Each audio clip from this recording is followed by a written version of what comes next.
Hello everyone. I hope you all are good and safe. I'm Anindya Goswami and welcome to Pharma E-Class. Today we'll start with our second chapter of Unit 2 and the name of the chapter is Dosage Form. So ये जो chapter है आपका doses form ये pharmaceutics की बिल्कुल base है. अगर आपको फार्मास्यूटिक्स के बारे में पढ़ना है और फार्मास्यूटिक्स की फील्ड में आपको कॉन्स्टेंटली रहना है तो फिर you have to understand what is dosage form and what are the different types of dosage forms. और फार्मास्यूटिक्स एक्चुअली इस चीज़ पे बेस्ड है कि जो हमारे मेडिसिन है उसके जो फॉर्मुलेशन है दैट इज एक्चुअली किस हिसाब से वो सेफ और इफेक्टिव तरीके से एट द सेम टाइम एक एट्रैक्टिव तरीके से पेशेंट तक पहुंचाया जाए. And that particular chapter is this is the chapter that is dosage form. So dosage form समझने से पहले हमको ये समझना पड़ेगा कि डोजेज फॉर्म का मतलब क्या है. ठीक है, तो डोजेज फॉर्म से भी पहले एक डेफिनेशन और आएगा दैट इज ड्रग.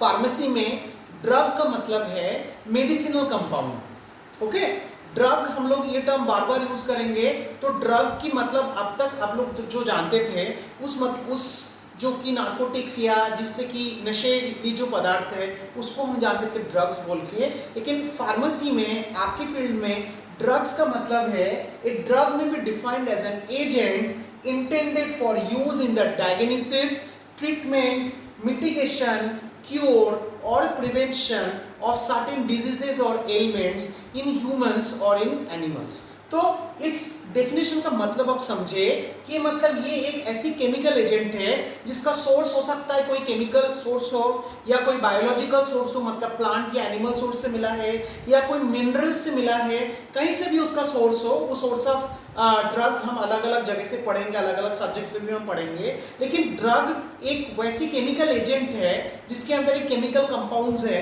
और may be more than one chemical compounds can also be there. We can use a combination of drugs also, but it is such an agent जो कि use किया जाता है फॉर द डायग्नोसिस. डायग्नोसिस मतलब किसी भी disease को detect करने के लिए. तो बहुत सारे ऐसे केमिकल्स हैं जो कि ड्रग्स हैं जो कि एज डायग्नोस्टिक एजेंट्स यूज किया जाता है. इसके अलावा मिटिगेशन. मिटिगेशन मतलब पूरी तरीके से कोई डिजीज को मिटाना शरीर से, मतलब वो डिजीज आपके शरीर में बिल्कुल भी ना हो. इसके अलावा ट्रीटमेंट, इसका मतलब आप जानते हो ट्रीट करना, कोई डिजीज कंडीशन हुआ है पेशेंट को उसको ठीक करना. क्योर, कॉन्स्टेंटली डिजीज कंडीशन शरीर से जाने के बाद भी उसको उसकी प्रॉपर ध्यान रखना, क्योर करना, दैट इज क्योर पार्ट. और प्रिवेंशन, इन सब से पहले प्रिवेंशन मतलब उस ऐसा कोई एजेंट, ऐसा कोई ड्रग किसी के शरीर में जाना जिससे कि वो डिजीज ना हो. जैसे कि अभी हम लोग कोरोना वैक्सीन की इंतजार कर रहे हैं सब लोग, because we want to prevent corona to infect us. So a drug may be defined as an agent intended for use in the diagnosis, mitigation, treatment, cure or prevention of certain diseases in both in animals as well as definitely in humans. तो ये जो drugs हैं, ये drug जो compound है, जो chemical entity है, ये रेयरली अपने प्योरेस्ट फॉर्म में या अपने रॉ फॉर्म में पेशेंट को दिया जाता है. अब इमेजिन करिए ड्रग पाउडर, सपोज ये केमिकल पाउडर है, सपोज आप लीजिए कि एस्पिरिन का पाउडर है. आप ये इमेजिन अभी नहीं कर सकते हो एट प्रेजेंट 2020 में कि हम लोग किसी व्यक्ति को एस्पिरिन की पाउडर हूबहू मेडिसिनल फॉर्म में नहीं, कोई टैबलेट या कैप्सूल के फॉर्म में नहीं, कि हम उसको रॉ फॉर्म में देंगे. तो it will be very very difficult for the patient to take. तो drugs are never administered in their raw form because it will be very very discomforting for the patient. Plus उसका administration का proper तरीके से जो नाप है, proper तरीके से जो उसकी क्वांटिटी है वो भी ठीक नहीं रहेगा अगर हम सिर्फ और सिर्फ केमिकल कंपाउंड उसको पेशेंट को देंगे. तो पेशेंट को केमिकल कंपाउंड देने के लिए उसको एक प्रॉपर फॉर्मेट पे देना पड़ता है.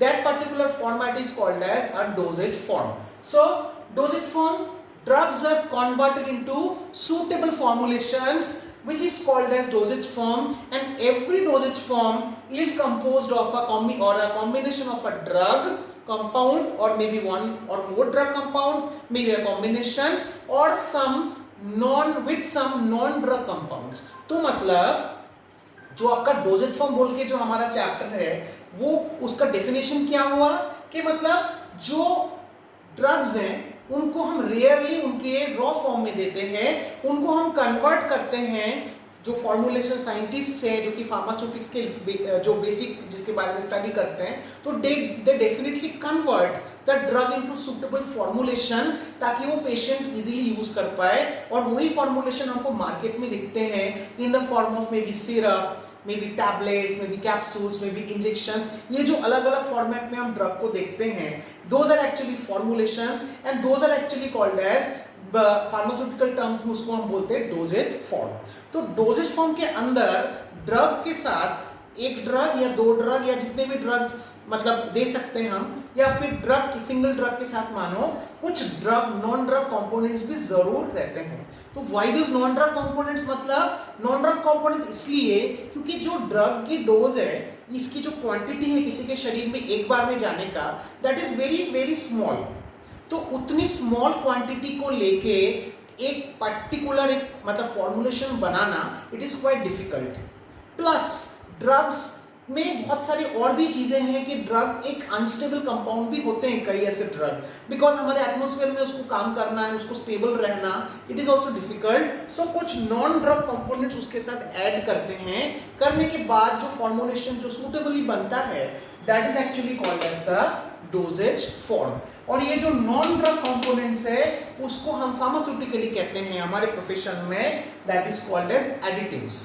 तो अभी आपने 3 डेफिनेशंस को समझे, ड्रग, डोजेज फॉर्म और एडिटिव्स। तो additives and the drug they will make a dosage form. So dosage form अगर हम मैथमेटिकली देखने की कोशिश करें, what is a dosage form? It is a combination of drugs plus it is a combination of drugs and additives. मतलब drugs और additives दोनों मिलकर आपका बना रहा है ये डोजेज फॉर्म। अब ये क्वेश्चन आएगा कि why should the drug be converted into a suitable doses form? Okay, so transformation of the drug into different doses form is done for different reasons. बहुत सारे रीजंस है। पहला रीजन हो सकता है कि to protect the drug from oxidation. Oxidation एक chemical reaction है, आप जानते हो। तो बहुत सारे ऐसे ड्रग कंपोनेंट्स है which is very very prone to get oxidize, और अगर ऑक्सीडाइज हो जाएगा तो जो केमिकल कंपाउंड हमारे शरीर के लिए लाभदायक है, हो सकता है ऑक्सीडेशन होने के बाद उसका जब केमिकल एंटिटी चेंज हो जाएगा, हो सकता है वो और लाभदायक नहीं रहेगा। तो हमको ऐसे कुछ नॉन ड्रग कंपोनेंट एडिटिव डाल के उसकी ऑक्सीडेशन को प्रिवेंट करना पड़ेगा। और अदरवाइज भी है कि अगर वो ड्रग हो सकता है it is prone to get reduction, तो रिडक्शन होने के बाद भी उसकी केमिकल आइडेंटिटी थोड़ी चेंज होगी। तो हो सकता है जो रॉ फॉर्म में जो ड्रग था, विदाउट रिड्यूस्ड फॉर्म में जो ड्रग था रिडक्शन से पहले, वो हमारे बॉडी के लिए ज़रूरत है, लेकिन रिड्यूस होने के बाद जो केमिकल आइडेंटिटी बनी वो हमारी बॉडी के लिए बिल्कुल भी इट इज़ हार्मफुल। तो फिर हमको ऐसे कुछ नॉन ड्रग कंपोनेंट्स डालने पड़ते हैं जो कि उसको रिडक्शन को प्रिवेंट करें। ऐसे ऑक्सीडेशन रिडक्शन के बहुत सारे एग्जांपल्स है, लाइक फॉर एग्जांपल आपका बहुत ही कॉमनेस्ट एग्जांपल विटामिन सी या फेरस सल्फेट, इनको हमको ऑक्सीडेशन से बचाना है। या फिर रिडक्शन के लिए बहुत सारे और भी कंपोनेंट्स हैं जिसमें कि रिडक्शन के चांसेस बहुत है, या फिर हाइड्रोलिसिस के अगर चांसेस है ड्रग में, उस केमिकल में, तो उसको भी प्रिवेंट करने के लिए कुछ नॉन ड्रग कंपोनेंट एडिटिव्स हम उस फॉर्मुलेशन में ऐड कर सकते हैं ताकि हमारा ही फायदा हो, ताकि वो जो केमिकल एंटिटी है वो स्टेबल रहे। इसके अलावा जो हमारे बॉडी के अंदर, क्योंकि ड्रग जब आप यूज करोगे, मतलब डोजेज फॉर्म आपको खाना है, आपको पीना है ड्रग, मतलब when you have to take that particular medication, जब हमारे गैस्ट्रिक जूस के अंदर वो जाता है, कई ऐसे ड्रग में इनसाइड द स्टमक जब वो मेडिसिन गुजरेगा वहाँ से, तो हमारे जो मतलब जो डाइजेस्टिव सिस्टम है उसमें बहुत सारे एंजाइम्स है, बहुत सारे केमिकल ऐसे कंपोनेंट्स है जो कि उस ड्रग को खराब कर सकता है या डिग्रेड कर सकता है। तो ऐसे कुछ नॉन ड्रग कंपोनेंट्स और ऐसे कुछ एडिटिव्स देके हमको उस ड्रग की डिग्रेडेशन से उसको बचाना है, उसको प्रोटेक्ट करना है, ये भी एक रीजन हो सकता है। इसके अलावा for the safe and accurate या convenient delivery of an accurate doses, it is very very difficult अगर ड्रग आप सिर्फ रॉ फॉर्म में दो, जैसे अभी हम बात कर रहे थे कि पाउडर फॉर्म में किसी को देना, तो एक्यूरेसी ऑफ दैट पर्टिकुलर और प्रिसाइज क्वांटिटी में किसी पेशेंट को सिर्फ ड्रग पाउडर देना it is very difficult. But वो एक्यूरेसी हम ला सकते हैं अगर हम कुछ इनर्ट और नॉन रिएक्टिव और नॉन ड्रग कंपोनेंट्स के साथ उसको ऐड करें, तो फिर that is we can call it as an additives. So ये भी एक रीज़न हो सकता है। इसके अलावा बहुत सारे ऐसे जगह पे ड्रग और डोजेज फॉर्म कई बार दिया जाता है जो कि एकदम किसी साधारण व्यक्ति के लिए एडमिनिस्टर करना बहुत डिफिकल्ट है। जैसे कि हमारे बॉडी की कैविटीज है, like nasal cavity, ear cavity, rectal cavity, vaginal cavity, वहाँ पे आप ड्रग पाउडर को किसी पेशेंट के लिए खुद एडमिनिस्टर करना ड्रग को रॉ फॉर्म में इट इज वेरी डिफिकल्ट। तो अगर एक डोजेज फॉर्म हो जो कि बॉडी कैविटीज के लिए उचित शेप में डिजाइन किया गया हो, तो वो एडमिनिस्ट्रेशन का बहुत इजी वे में किया जा सकता है। इसके अलावा बहुत सारे ऐसे भी कंपोनेंट्स है, बहुत सारे ऐसे भी ड्रग कंपोनेंट्स है जिनको खाने के लिए नहीं, मतलब ओरली नहीं, बट जिनको हम स्किन पे दे सकते हैं, स्किन के ऊपर अप्लाई हम कर सकते हैं। तो ऐसे जो डोजेज फॉर्म्स है जो कि जिनका की जर्नी होती है जस्ट स्किन के ऊपर कोई इन्फेक्शन, कोई कट, कोई वुंड्स, कोई बर्न हुए हैं, उसको ठीक करने के लिए दिया जाता है। तो वो ड्रग पाउडर अगर सिर्फ स्किन के ऊपर दोगे तो देयर इज अ टेंडेंसी कि वो हवा आएगी और वो निकल जाएगी ड्रग पाउडर्स। तो फिर आपकी स्किन वो के ऊपर जो वुंड है, घाव है, वो ठीक ही नहीं होंगे। उसकी जगह अगर हम कोई ऑइंटमेंट देंगे, like any form of antibacterial and ointment, या कोई भी ऐसे कोई मेडिसिनल कंपाउंड जो कि ऑइंटमेंट फॉर्म में जो थोड़े से स्टिकी होके आपके वुंड के ऊपर कॉन्स्टेंटली स्टिक होके रहेगा, तो ड्रग आपके वुंड के साथ ज़्यादा देर तक कांटेक्ट में रहा तो आपकी वुंड अब धीरे धीरे ठीक होने लगेंगे। इसके अलावा कई बार जो छोटे बच्चे होते हैं, किड्स होते हैं, चाइल्ड होते हैं, उनके लिए मेडिसिन्स, मतलब उनको मेडिसिन पिलाना it is a very difficult task. तो उनके लिए अट्रैक्टिव डोजेज फॉर्म लाइक में भी हो सकता है, जैसे कि syrup is a dosage form which is routinely use for the children. तो सिरप्स अगर आपने देखा होगा, syrups are very well coloured, attractively coloured, very well flavoured, बहुत अच्छे से उसकी फ्लेवर आती है, and also very well sweetened, बहुत ज़्यादा उसमें मतलब स्वीट शुगर भी दिया जाता है ताकि पेशेंट को, जो चिल्ड्रन है, उनको उसको यूज़ करने में, उनको उसको पीने में कोई बहुत ज़्यादा परेशानी ना हो। अल्टीमेटली हमारा क्या मोटो होना चाहिए कि ड्रग किसी के पर्सन की बॉडी में जाना चाहिए क्योंकि उसको ठीक होना है। अब किस फॉर्मेट पे देने से पेशेंट भी खुश और हमारा ड्रग भी अंदर चला गया, वो एक फॉर्मुलेशन साइंटिस्ट के लिए इंपॉर्टेंट है। That's why new forms of dosage और जैसी नीड है, जैसी ज़रूरत है, उस हिसाब से डोजेज फॉर्म को डिज़ाइन किया जाता है। ओके, इसके अलावा बहुत सारे ऐसे ड्रग्स हैं जो कि मानिए आप that it is only stable in a particular physical state, may be in a liquid state. तो लिक्विड फॉर्म में अगर कोई ड्रग है और वो लिक्विड फॉर्म में ही स्टेबल है, तो फिर हमको लिक्विड फॉर्म में ही यूज करना पड़ेगा उस ड्रग को। तो हमको सोचना पड़ेगा हम उस लिक्विड फॉर्म को लेके डोजेज फॉर्म कैसे बनाएं। So we have to add certain additives और सम नॉन ड्रग कंपाउंड्स देने के बाद हमको एक proper doses form we can prepare. So आपको ये ध्यान रखना पड़ेगा, आप ऐसे एडिटिव्स लो जो कि किसी भी हालत में ड्रग की जो प्रॉपर्टी उसको कोई नुकसान ना पहुंचाए, ड्रग्स की प्रॉपर्टी को और इम्प्रूव करे, उसको स्टेबिलिटी दे, एंड उसकी जो डोजेज फॉर्म है उसको अट्रैक्टिव एंड प्रॉपर तरीके से बनाने में मदद करे। ओके, सो डोजेज फॉर्म को हम शॉर्ट में क्लासिफिकेशन करेंगे, उसके बाद आगे बढ़ेंगे।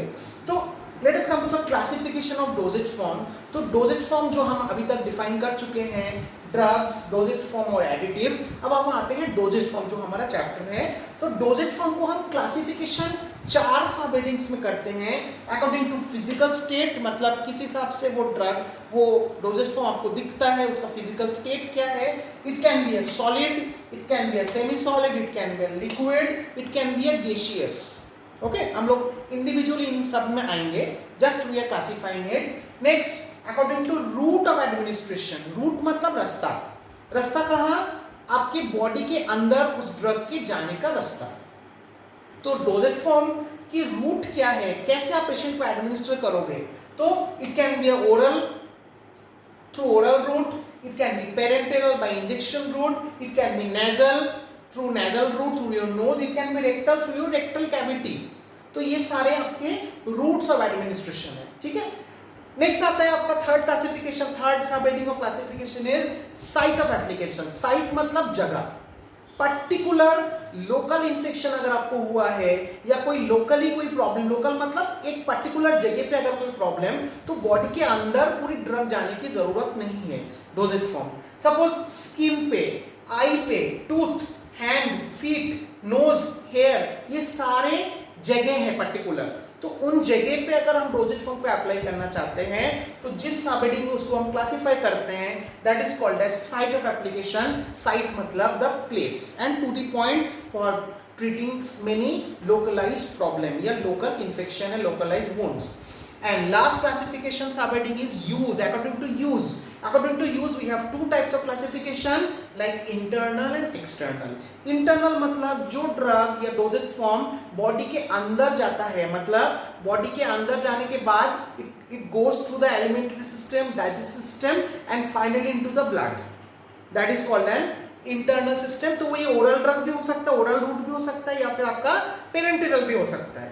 और दूसरा यूज आपका है एक्सटर्नल। एक्सटर्नल में अभी हम बात कर रहे थे, these are all external preparation जो कि हम स्किन के ऊपर या हेयर में या टीथ में, मतलब जो ऐसे कंपोनेंट, जो ऐसे ड्रग या डोजेज फॉर्म जिनको हमको थ्रू ब्लड सिस्टम हमको नहीं जाना है, जस्ट लोकली अगर कोई इन्फेक्शन हो स्किन के ऊपर या हेयर्स के ऊपर या कहीं भी जहां पे हम उसको जस्ट अप्लाई कर सकते हैं, तो those are all external preparation. So dosage form is being classified basically into the four subheadings according to physical state, according to route of administration, according to site of application and according to use.